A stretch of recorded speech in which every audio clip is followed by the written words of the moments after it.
Tulijul laila fin nahari wa tulijul nahara fil lail wa tukhrijul hayya minal mayyiti wa tukhrijul mayyita minal hayy wa tarzuqu man tasha bighairi hisab. Allah yang memiliki kekuasaan. Allah Subhanahu wa taala juga yang memiliki hari-hari. Wa tilkal ayyam nudawiluha. Itulah hari-hari yang kami pergilirkan. Kekuasaan itu memang tidak akan tetap pada seseorang, akan tapi di dalam sejarah kita akan mendapatkan bahwa kekuasaan itu dipergilirkan oleh Allah Subhanahu wa taala. Kekuasaan, jabatan, kepemimpinan semuanya itu adalah amanah dari Allah Subhanahu wa taala. Itu akan menjadi nadamah, penyesalan, akan menjadi khasarah, akan menjadi kerugian yang sangat besar di hari kiamat, kecuali bagi orang yang melakukan dua hal ini. Kata Rasulullah, yang mengambilnya dengan cara yang benar. Dan yang kedua adalah adda, dia menunaikannya dengan sebaik.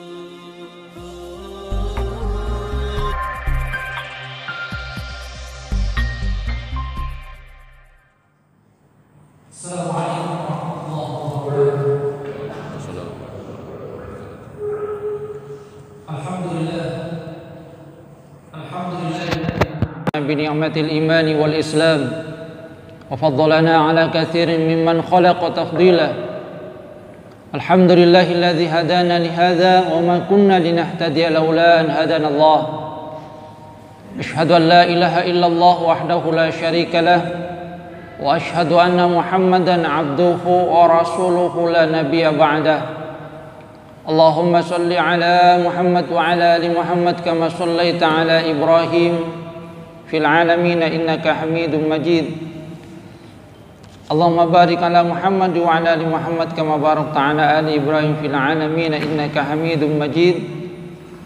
رب اشرح لي صدري ويسر لي أمري واحلل عقدة من لساني يفقهوا قولي أما بعد. Hadirin jamaah salat subuh rahimakumullah. Alhamdulillah atas karunia Allah Subhanahu wa taala, kesehatan dan kesempatan yang masih dikaruniakan oleh Allah Subhanahu wa taala kepada kita. Ketika Rasulullah sallallahu alaihi wasallam sudah menaklukkan Mekah, maka Rasulullah sallallahu alaihi wasallam itu memberikan janji kepada umatnya bahwa nantinya mereka juga akan menguasai Persia dan Romawi, menaklukkan Persia dan Romawi. Ketika mendengar janji Rasulullah sallallahu alaihi wasallam ini, orang-orang munafik dan orang-orang Yahudi kemudian berkata, "Hayhata, hayhata, min aina li Muhammadin mulku Faris war Rum." Mereka meragukan janji Rasulullah sallallahu alaihi wasallam bahwa nantinya umat Islam itu akan menaklukkan Persia dan juga menaklukkan Romawi. Karena dua kekuatan ini memang merupakan kekuatan yang bisa dikatakan adidaya pada masa Rasulullah sallallahu alaihi wasallam.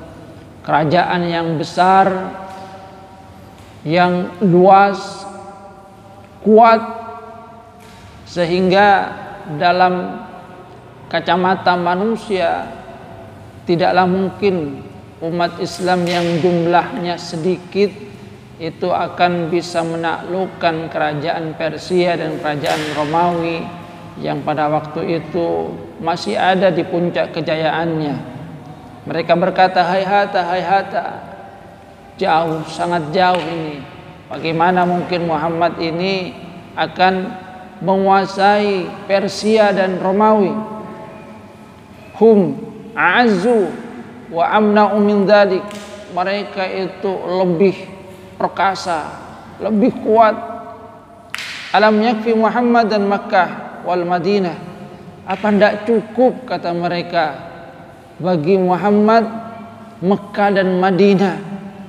Hatta tatma'a fi mulki Faris war Rum, sampai dia menginginkan kerajaan Persia dan Romawi.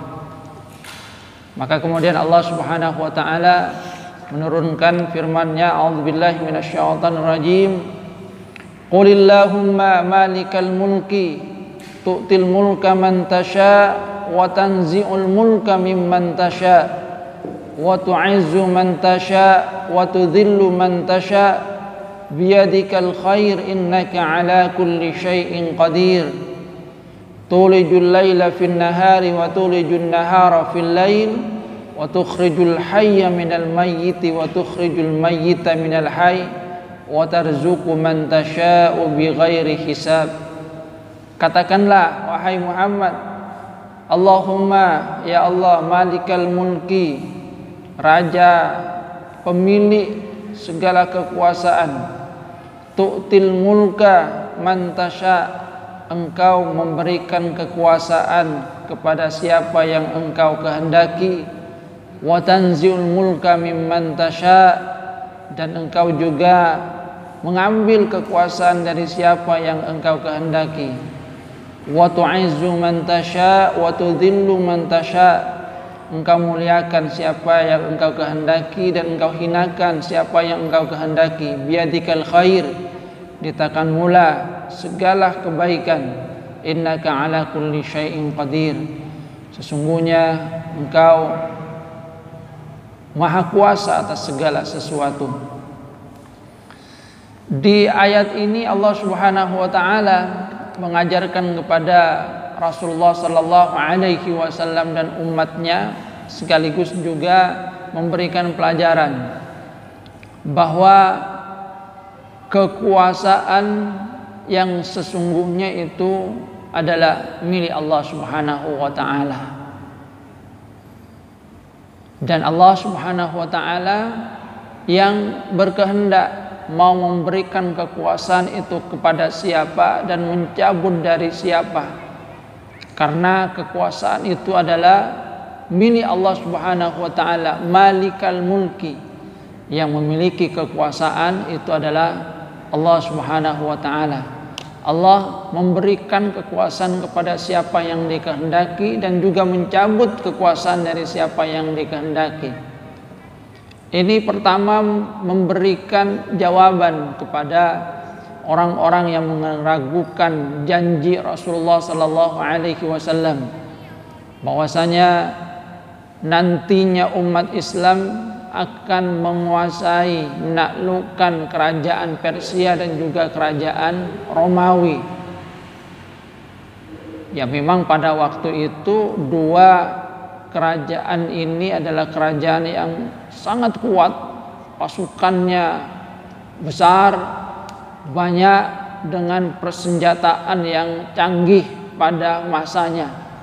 Wilayahnya juga luas, sehingga orang-orang munafik, karena memang pada dasarnya mereka tidak percaya kepada Allah Subhanahu wa taala, dan juga orang-orang Yahudi yang mereka sungguhnya iri bahwa Rasulullah sallallahu alaihi wasallam itu bukan berasal dari kalangan mereka. Mereka kemudian berkata, hayhata min aina li Muhammad mulku Faris wa Rum. Mereka meragukan, dari mana Muhammad ini akan bisa menguasai Persia dan juga menguasai Romawi? Sangat jauh, tidak mungkin, kata mereka. Mereka itu az, mereka itu sangat perkasa. Mereka juga amna, karena pasukannya banyak, pasti akan bisa menolak, melindungi negaranya dari gangguan yang lainnya. Bagi mereka sudahlah, Muhammad itu cukup saja Mekah dan Madinah. Tapi Allah Subhanahu wa taala kemudian mengisyaratkan bahwa tidak ada yang tidak mungkin, karena kekuasaan itu adalah milik Allah Subhanahu wa taala. Kekuasaan itu diberikan oleh Allah Subhanahu wa taala kepada siapa yang dikehendaki. Ketika Allah Subhanahu wa taala berkehendak memberikan kekuasaan, maka tidak ada yang mampu untuk menolaknya. Ketika Allah Subhanahu wa taala mencabut kekuasaan, juga tidak ada yang mampu untuk mencegahnya. Semuanya itu ada di tangan Allah Subhanahu wa taala, biyadikal khair, dan segala kebaikan itu hanya milik Allah Subhanahu wa taala. Allah itu maha kuasa atas segala sesuatu. Termasuk di dalam lanjutan ayat ini Allah Subhanahu wa taala menyatakan tulijul laila fin nahari wa tulijul nahara fil lail wa tukhrijul hayya minal mayyiti wa tukhrijul mayyita minal hayy wa tarzuqu man tasya bighairi hisab. Allah Subhanahu wa taala mengisyaratkan bahwa Allah yang memiliki kekuasaan. Allah Subhanahu wa taala juga yang memiliki hari-hari. Makanya di dalam ayat yang lain Allah Subhanahu wa taala mengisyaratkan bahwa kekuasaan itu juga dipergilirkan. Wa tilkal ayyam nudawiluha. Jadi kata Allah Subhanahu wa taala, itulah hari-hari yang kami pergilirkan. Artinya kekuasaan itu memang tidak akan tetap pada seseorang, akan tapi di dalam sejarah kita akan mendapatkan bahwa kekuasaan itu dipergilirkan oleh Allah Subhanahu wa taala. Ada saatnya satu kaum itu berjaya, tapi pada masa berikutnya kemudian mereka runtuh, digantikan kaum yang lain. Setelah itu digantikan oleh yang lainnya juga. Jadi watilkal ayyam nudawiluha bainan nas, kata Allah Subhanahu wa taala. Demikianlah hari-hari kami pergilirkan di antara manusia. Ini kemudian memberikan pelajaran bahwa sekali lagi kekuasaan itu adalah milik Allah Subhanahu wa taala.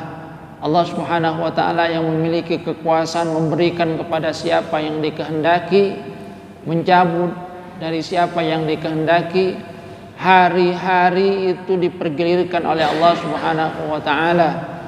Hidup dan mati juga adalah milik Allah Subhanahu wa taala. Kemudian Allah Subhanahu wa taala menyatakan wa tarzuqu man tasya bighairi hisab, bahwasanya Allah Subhanahu wa taala yang akan memberikan rezeki kepada siapa yang dikehendakinya tanpa bighairi hisab, tanpa batasan. Karena semuanya sekali lagi adalah milik Allah Subhanahu wa taala. Hanya saja kalau kemudian kita berbicara tentang hal tersebut, tentang kepemimpinan, tentang kekuasaan, maka kita akan mendapatkan juga di dalam hadis-hadis Nabi Muhammad sallallahu alaihi wasallam, di dalam ayat Al-Qur'an, bahwa ada korelasi, sekali lagi ada korelasi antara perilaku manusia dengan orang-orang yang diberikan oleh Allah Subhanahu wa taala amanah berupa kekuasaan. Jadi ada korelasi antara orang-orang yang diberikan kekuasaan oleh Allah Subhanahu wa taala dengan manusia yang ada pada masanya. Wa kadzalika nuwalli ba'dadh dhalimina ba'dahum li ba'd.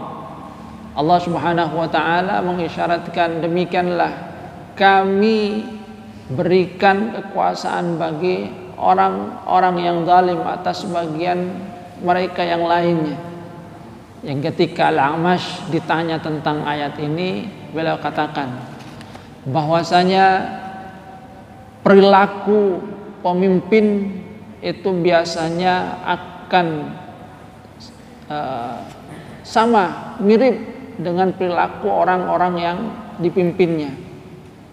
Di ayat ini kata beliau itu mengisyaratkan manakala orang-orang itu banyak berbuat zalim, maka biasanya yang akan memimpin mereka itu juga adalah orang yang zalim.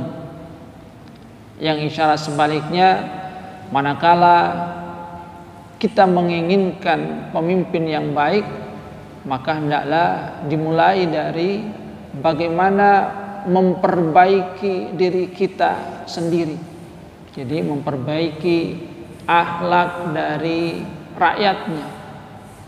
Jadi memperbaiki akhlak rakyat itu juga bagian dari upaya mendapatkan pemimpin yang baik.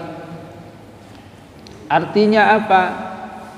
Kalau kita menginginkan kekuasaan itu diberikan oleh Allah Subhanahu wa taala kepada orang yang baik, maka salah satu ikhtiarnya adalah memperbaiki keadaan kita sendiri, memperbaiki keadaan moral dari akhlak dari masyarakat secara umum. Sebab sekali lagi seperti disyaratkan dalam ayat ini kata Al-A'mash, bahwa pemimpin itu sesungguhnya cerminan dari rakyatnya. Kalau rakyatnya baik, insya Allah pemimpinnya yang diberikan amanah oleh Allah Subhanahu wa ta'ala adalah pemimpin yang baik. Tapi kalau rakyatnya banyak yang tidak baik, maka kemungkinan besar memang juga pemimpin yang diberikan oleh Allah Subhanahu wa ta'ala amanah kekuasaan ini adalah berasal dari orang yang tidak baik, karena pemimpin itu adalah cerminan dari rakyat. Hadirin jamaah rahimakumullah. Artinya apa? Ya, upaya untuk mendapatkan kekuasaan yang baik itu dimulai dengan upaya untuk memperbaiki diri sendiri. Kita lihat di dalam sejarah, pertama misalnya Ali bin Abi Thalib satu waktu itu didatangi oleh para pendemo. Mereka mengadukan kepada Ali bin Abi Thalib tentang situasi yang tidak baik pada waktu itu. Mereka berkata, kami menginginkan kehidupan seperti halnya pada masa Abu Bakar dan juga masa Umar bin Khattab, di mana dalam pandangan mereka pemimpinnya itu baik, kemudian keadaan di tengah masyarakatnya itu juga baik, keadilan kemudian berjalan dengan baik, kemakmuran juga didapatkan. Kata Ali bin Abi Thalib, kalian menginginkan kehidupan seperti masa Abu Bakar dan Umar bin Khattab. Tahu enggak kalian itu? Kenapa pada masa itu suasananya itu sangat baik? Karena rakyatnya seperti saya. Kata Ali bin Abi Thalib, rakyatnya seperti saya, maka pemimpinnya itu mudah untuk menjalankan amanah. Allah Subhanahu wa taala juga memberikan karunia-Nya, keberkahannya. Tapi pada masa saya, rakyatnya seperti kalian ini, yang cuma bisa bicara, demo, tidak usah kemudian tidak bisa melaksanakan dengan baik apa yang ada di dalam agama. Jadi kata Ali bin Abi Thalib, pada masa itu rakyatnya seperti saya, tunduk semua, baik. Pada masa saya, rakyatnya seperti kalian ini, bicara saja yang besar. Akhirnya kemudian mereka terdiam. Jadi memang ada korelasi, sekali lagi ada korelasi antara kekuasaan yang diberikan oleh Allah Subhanahu wa taala dengan akhlak dari masyarakatnya, karena pemimpin itu adalah cerminan dari masyarakat yang dipimpinnya. Makanya Ibnul Qayyim Al-Jauziyah itu dalam kitabnya Miftahu Daris Sa'adah itu juga mengisyaratkan, kalau kalian melihat pemimpin kalian, wakil kalian itu mengambil hak-hak dari rakyat, maka kemudian berpikirlah, jangan-jangan kalian itu juga memang suka mengambil hak dari rakyat. Karena sekecil apapun hak yang kalian ambil dari orang lain, maka Allah Subhanahu wa taala juga akan membalasnya. Hak-hak itu juga akan diambil oleh wakil-wakil kalian. Yang artinya kalau kemudian kita lihat misalnya sekarang kan ada gurawan itu, ini namanya wakil rakyat, semua diwakili itu. Rakyat ingin senang diwakili oleh wakil rakyat, rakyat ingin jalan-jalan diwakili oleh wakil rakyat, rakyat ini begini diwakili oleh wakil rakyat. Kenapa wakil rakyatnya seperti itu? Karena yang memilihnya adalah memang yang seperti itu. Apalagi di negara kita itu, mereka itu kan wakil rakyat, yang memilih adalah rakyat itu. Jadi ketika kemudian ternyata pilihannya tidak sesuai dengan harapan, maka sesungguhnya yang harus pertama kali untuk disalahkan adalah rakyatnya. Kenapa memilih mereka itu? Yang memilih adalah rakyat, tapi setelah itu kemudian disalahkan. Harusnya yang pertama kali kemudian harus disalahkan adalah rakyatnya. Kenapa memilih wakil yang seperti itu? Kenapa tidak dipilih yang lainnya yang lebih lurus? Karena kemudian kalau masa sekarang satu rahasia umum, memang masyarakat lebih banyak memilih atas dasar apa yang disebut dengan tongkat situng saikat itu, berjuang, beras, baju dan uang. Kalau dibeli beras, baju, uang, kemudian memilih, itu rahasia umum itu. Siapa yang memberi banyak maka kemudian itu yang dipilih itu. Itu rahasia umum yang ada di tengah masyarakat sekarang. Ketika ditanya mau milihnya berempah lu, itu biasanya yang muncul pada masa sekarang. Artinya memang kualitas dari wakil yang kemudian dipertanyakan oleh rakyatnya memang sesuai dengan apa yang mereka pilih pada saat mereka memilih. Memilihnya itu bukan karena ingin mendapatkan ridha dari Allah Subhanahu wa taala, akan tapi memang memilihnya atas dasar uang yang diberikan. Makanya kemudian karena mereka sudah mengambil uang, maka wakilnya juga nantinya akan mengambil uang. Jadi itu kata Ibnu Qayyim al-Jauzi, sekecil apapun yang kita ambil dari hak orang lain, maka itu juga akan dilakukan oleh orang-orang yang berkuasa, penguasanya, wakilnya. Sehingga kalau terjadi perilaku-perilaku yang tidak baik, salah satu yang kemudian harus diperbaiki, yang kemudian kita renungkan kesalahannya adalah kepada siapa yang memilih, karena mereka adalah pilihan dari rakyat Indonesia. Hadirin jamaah rahimakumullah. Baik, kembali kepada kekuasaan. Kekuasaan itu Rasulullah SAW mengisyaratkan bahwa adalah amanah.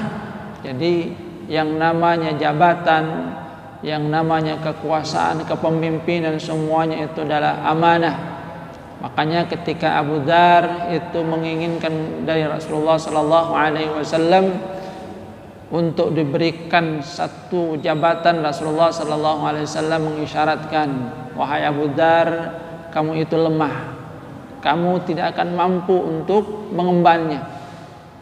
Padahal kalau kita lihat, Abu Dzar itu seorang yang sholih, jadi seorang yang sholih, sahabat Rasulullah SAW yang terkenal sholih. Tapi Rasulullah SAW memandang bahwa beliau itu tidak mampu untuk mengemban amanah yang dipinta. Dan Rasulullah kemudian mengisyaratkan bahwa yang namanya kepemimpinan seperti itu, kekuasaan, itu adalah amanah dari Allah Subhanahu wa taala yang akan menjadi nadamah dan juga hasarah, akan menjadi penyesalan, akan menjadi kerugian, kecuali illa man akhadha bihaqqiha, kecuali yang mengambilnya dengan jalan yang benar. Kemudian yang kedua adalah dia menunaikannya juga dengan baik. Jadi kekuasaan, jabatan, kepemimpinan, semuanya itu adalah amanah dari Allah Subhanahu wa taala. Itu akan menjadi nadamah, penyesalan, akan menjadi khasarah, akan menjadi kerugian yang sangat besar di hari kiamat, kecuali bagi orang yang melakukan dua hal ini, ya kata Rasulullah, yang mengambilnya dengan cara yang benar. Jadi pertama, dia mengambil dengan cara yang benar, bihaqqiha, jadi dia mengambilnya dengan cara yang benar, artinya tidak dengan cara yang tidak baik, tidak dengan cara yang salah, memang sesuai dengan aturan yang berlaku. Kemudian yang kedua adalah dia menunaikannya dengan sebaik-baiknya. Artinya ketika diberikan amanah berupa jabatan itu, berupa kekuasaan, maka dia menunaikannya itu dengan sebaik-baiknya. Maka hal ini tidak akan menjadi nadamah, penyesalan, tidak menjadi kerugian bagi dirinya.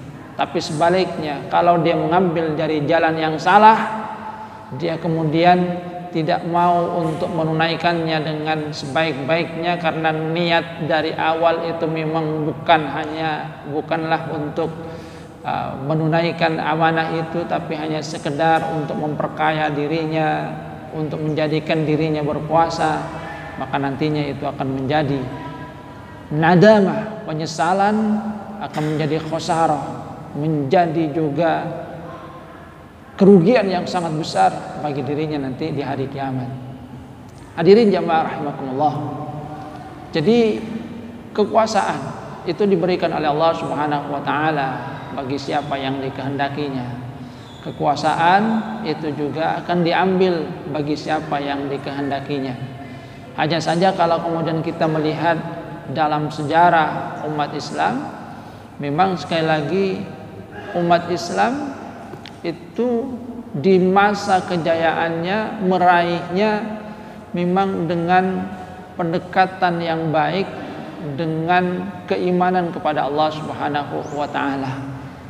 Kita lihat misalnya apa yang pernah terjadi pada pasukan dari Sultan Salahuddin Al-Ayyubi, ataupun juga yang terjadi kepada pasukannya Muhammad Al-Fatih. Bagaimana mereka bisa merebut dua kota yang itu adalah kota yang sangat berharga.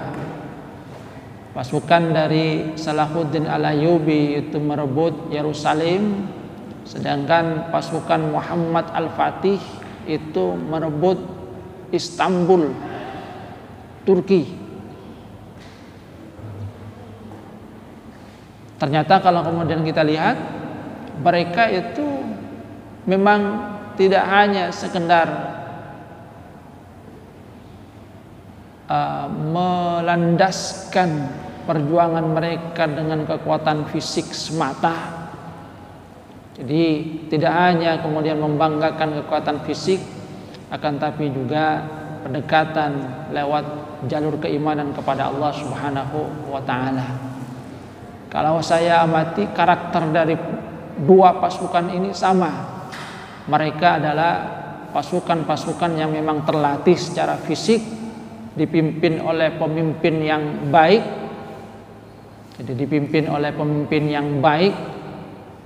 Bahkan kalau pasukannya Muhammad Al-Fatih, Rasulullah SAW itu sudah kemudian menegaskan sendiri, "Latuftahanna al-Qustantiniyah." Konstantinopel nanti akan ditaklukkan. Wala ni'mal jaish, wala ni'mal amir amiruha. Bahwasanya amir, pemimpin yang terbaik itu adalah pemimpin pada waktu itu. Wala ni'mal jaish itu dalikal jaish. Pasukan terbaik itu juga adalah pasukan itu. Itu memang kemudian yang disyaratkan oleh Rasulullah SAW. Jadi pemimpinnya adalah pemimpin yang baik, pasukannya juga adalah pasukan yang baik. Yang di dalam sejarah ketika diteliti, memang dua pasukan ini seperti yang saya katakan, pasukannya Salahuddin Al-Ayyubi dan pasukannya Sultan Muhammad Al-Fatih adalah pasukan yang secara fisik memang baik, akan tapi juga hal yang harus kemudian kita kaitkan dengan keagamaan kita, yaitu mereka adalah orang-orang yang sangat dekat dengan Allah Subhanahu wa taala, yaitu lewat ritual ibadah kepada Allah Subhanahu wa taala, terutama lewat salat tahajud. Jadi Salahuddin Al-Ayyubi itu tidak akan memulai peperangan kalau masih ada salah satu di antara anggota pasukannya yang pada malam harinya tidak melakukan sholat tahajud.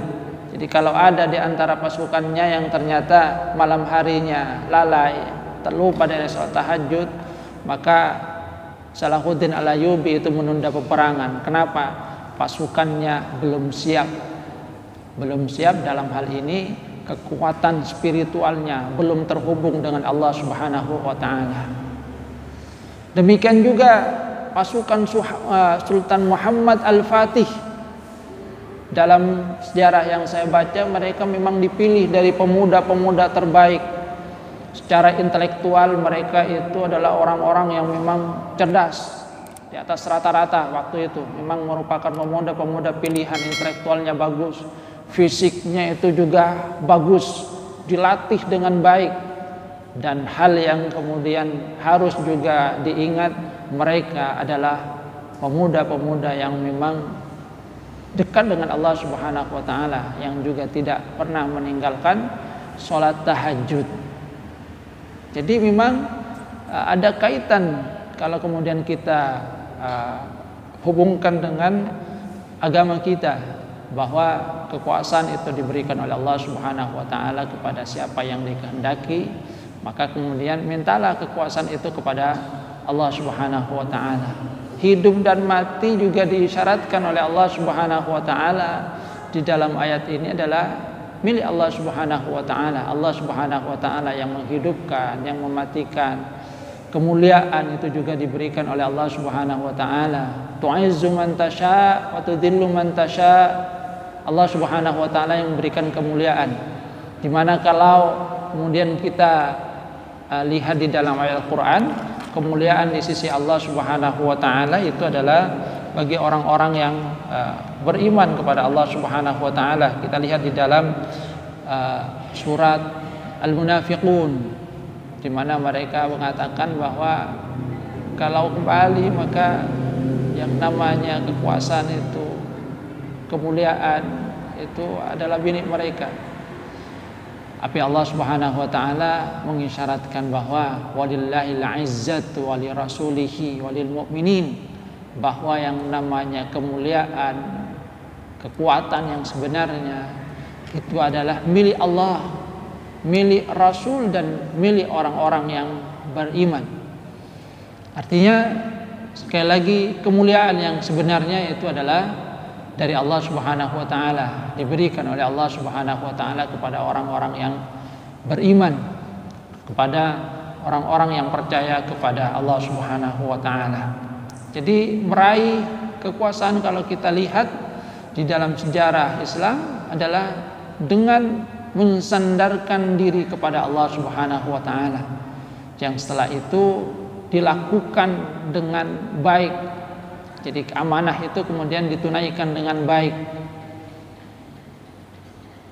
Kita lihat di masa awal pemerintahan di Khulafa Rasyidun, Abu Bakar As-Siddiq radhiyallahu an, Umar bin Khattab radhiyallahu an, Utsman bin Affan, dan juga Ali bin Abi Thalib. Mereka menerima kekuasaan, amanah khilafah itu dari jalan yang benar, dan mereka menunaikannya dengan benar, sehingga kemudian yang terjadi adalah kemakmuran. Bahkan alam pun kemudian tunduk kepada mereka. Satu waktu pada masa Umar bin Khattab itu pernah terjadi gempa. Mungkin kata Umar bin Khattab, ada perilaku dari rakyatnya yang kurang baik sehingga terjadi gempa. Apa yang dilakukan oleh Umar bin Khattab ketika terjadi gempa? Ini salah satu karomah yang diberikan oleh Allah Subhanahu wa taala kepada Umar bin Khattab. Ada banyak sekali karomah yang kemudian kalau kita lihat dalam sejarah yang diberikan oleh Allah Subhanahu wa taala kepada Umar bin Khattab. Ketika terjadi gempa, Umar bin Khattab kemudian menepuk bumi. Beliau tepuk bumi. Beliau katakan, "Alam a'dil alaik." Wahai bumi, bukankah saya ini sudah berbuat adil? Jadi berkata kepada bumi, bukankah saya sudah berbuat adil? Maka berhentilah.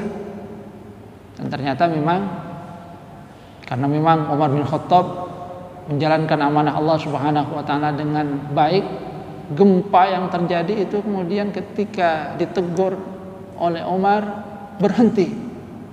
Cuma setelah itu Umar bin Khattab berkata kepada rakyatnya, betapa cepatnya bala ini datang kepada kalian ini. Kalau nanti bala ini datang lagi kepada kalian, maka saya akan berlepas diri. Jadi beliau itu kemudian menegur rakyatnya, karena beliau katakan bahwa datangnya gempa itu salah satu hal yang menyebabkannya adalah perilaku yang tidak baik yang terjadi pada rakyatnya. Beliau katakan kepada rakyatnya, betapa cepatnya peringatan dari Allah Subhanahu wa taala, berhentilah kalian. Kalau nanti datang lagi, saya berlepas diri.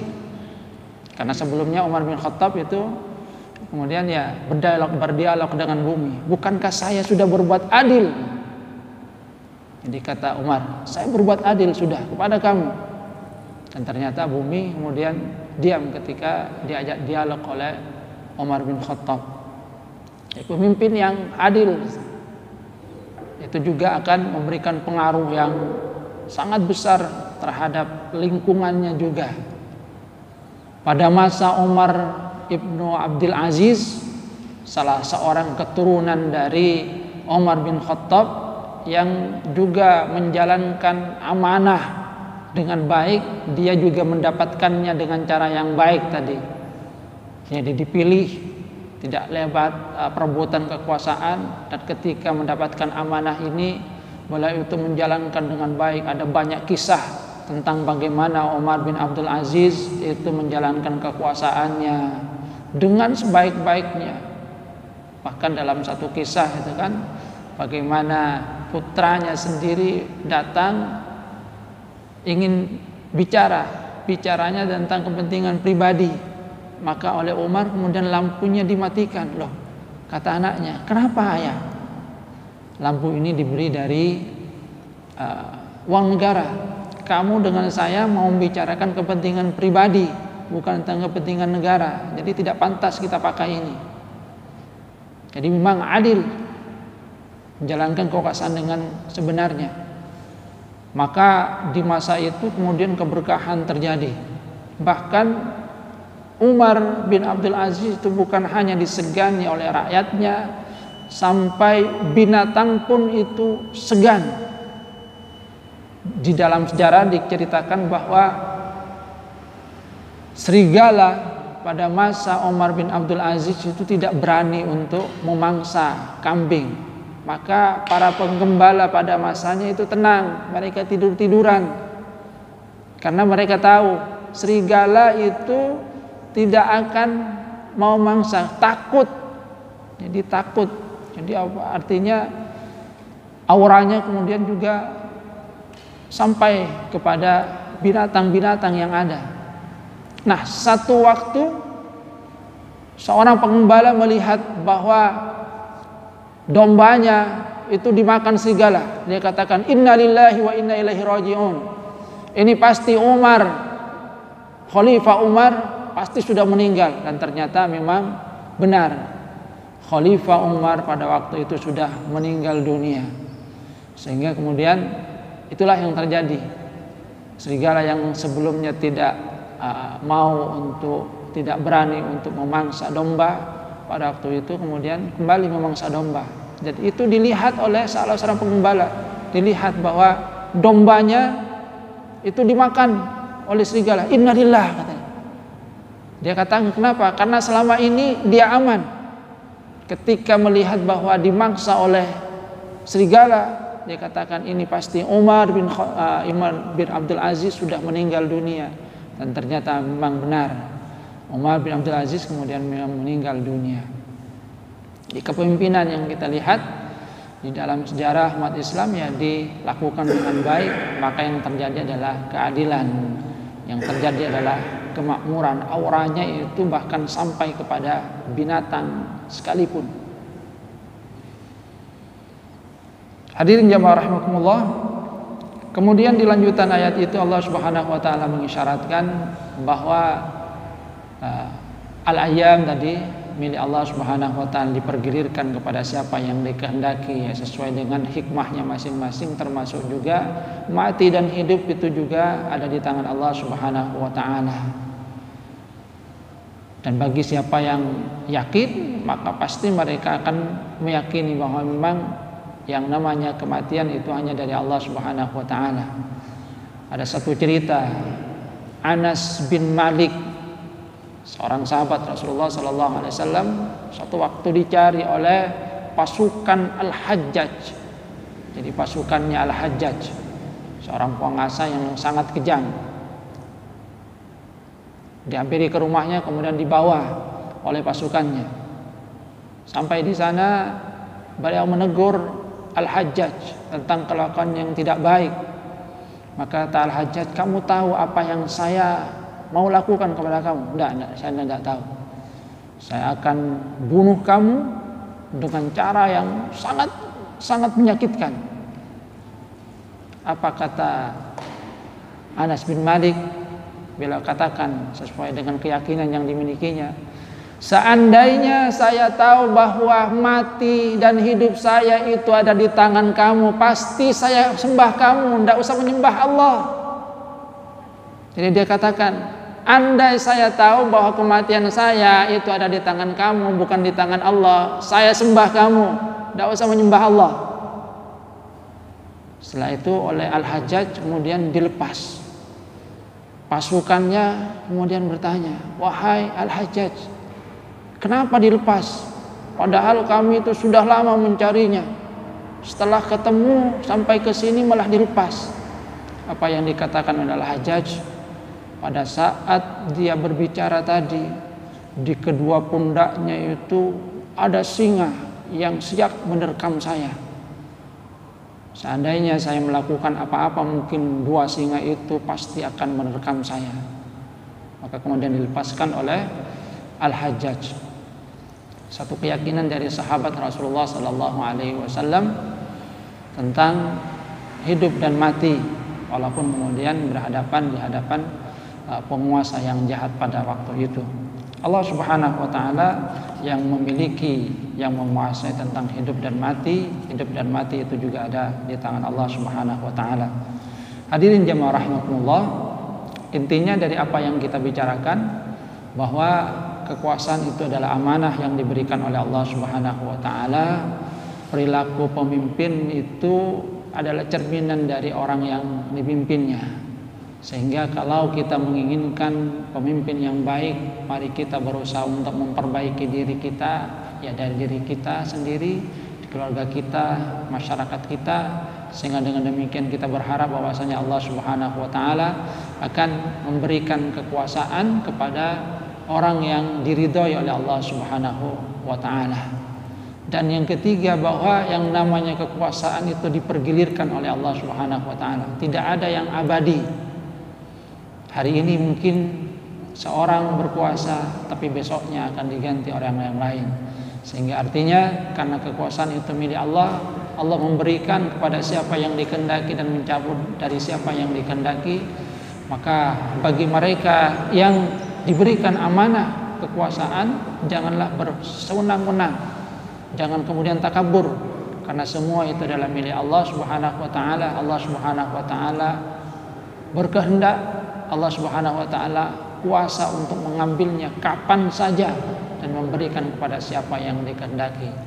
Dan mudah-mudahan kita termasuk ke dalam bagian mereka yang meyakini benar-benar tentang kekuasaan Allah Subhanahu wa taala.